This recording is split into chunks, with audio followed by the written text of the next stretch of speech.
Okay, let's unpack this. I want you to imagine being trapped at the bottom of a deep, pitch-black pit. Right, a really terrifying image. Yeah. And now imagine the walls around you are literally on fire. That is the visceral, just totally terrifying image we are starting with today. Welcome to this deep dive where our source is a really profound spiritual hymn composed by Guru Arjan Dev Ji in Rag Bilaaval. It's an incredibly powerful text. It really is. And our mission today is to trace the journey mapped out in this text from that terrifying state of spiritual turmoil all the way to absolute peace. And man, that opening metaphor, it just doesn't hold back.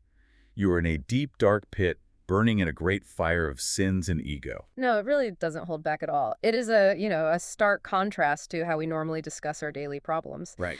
The language paints this picture of complete helplessness and, frankly, existential crisis. We aren't talking about, like, a mild inconvenience or a bad day at the office here. Yeah, it's not just traffic on the way to work. Exactly. This is an all-consuming suffering where you are entirely trapped by your own ego. It feels like the ultimate cosmic version of existential dread. You know, for you listening, it's that heavy realization when you feel trapped in an inescapable cycle of your own negative patterns. Absolutely. Like you're completely overwhelmed by the sheer weight of existence. Like your mind is literally just on fire. Yeah. So how exactly does the text describe the rescue from that state? Because, I mean, if you're at the bottom of a flaming pit, you need a serious lifeline. Well, what's fascinating here is the sheer directness of the intervention. The text states that the great fire is put out and cooled, and sins simply run away upon meeting the guru. Wow, just like that. Just like that. It's an active, immediate rescue. The guru doesn't just shout down helpful advice like a life coach yelling from the rim of a volcano. Right, like, hey, just think positive thoughts down there. Right, exactly. He literally reaches his hand in to pull the seeker out. It shifts the dynamic entirely from this hopeless isolation to a deeply personal, saving connection. Now, here's where it gets really interesting, though, because rescue is only half the battle, right? Yeah. If you pull someone out of a fire but leave them alone in the wilderness, well, they are still in danger. That's a great point. So the text says you are brought into a specific community, but uses a phrase I kind of have to challenge. It says, I am the dust of his feet. Ah, yes. I want to stop right there, because to a modern ear, that sounds incredibly submissive, almost like a total loss of self-worth.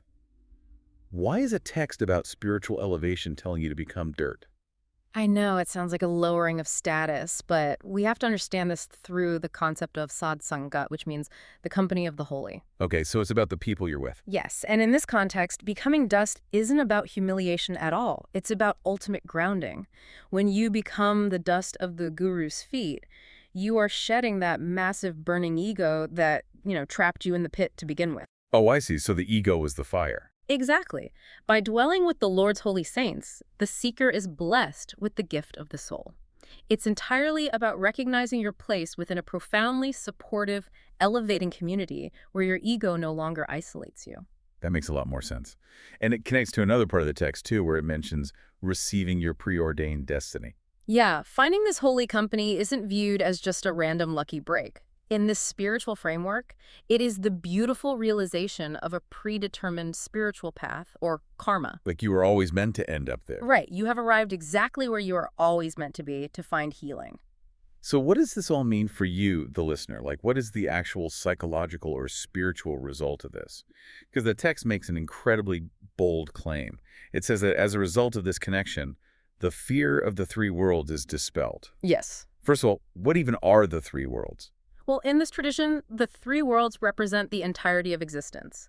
So the physical, the mental or astral, and the spiritual planes. Basically, everything, everywhere. Everything. So dispelling the fear of the three worlds means achieving a state where absolutely nothing in the entire universe can unsettle you. Okay, but how does that actually happen? I mean, how does a person logically stop fearing everything in existence? It happens because when the guru intervenes, the name comes to dwell in the mind. The name. Yes, the name is the divine name, or the very essence and presence of the divine.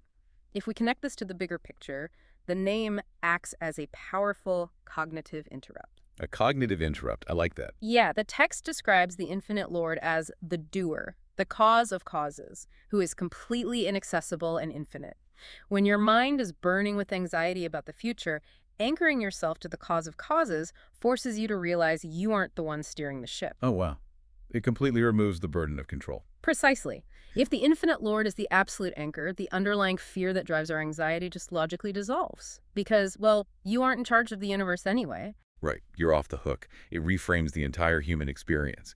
You are no longer alone trying to put out the fire. You are held by the infinite. Exactly. You're held. Which brings us right back to that opening image. And I want to leave you, the listener, with this final thought to mull over. If the cause of causes is already acting as your ultimate anchor, what deep dark pits or fears in your own mind might just be waiting for you to accept the hand reaching down? That's a powerful question. And to take it one step further, what if the very fear of giving up control is actually the fire keeping you trapped in the pit? Maybe surrendering that illusion is the only way to finally feel the coolness of peace.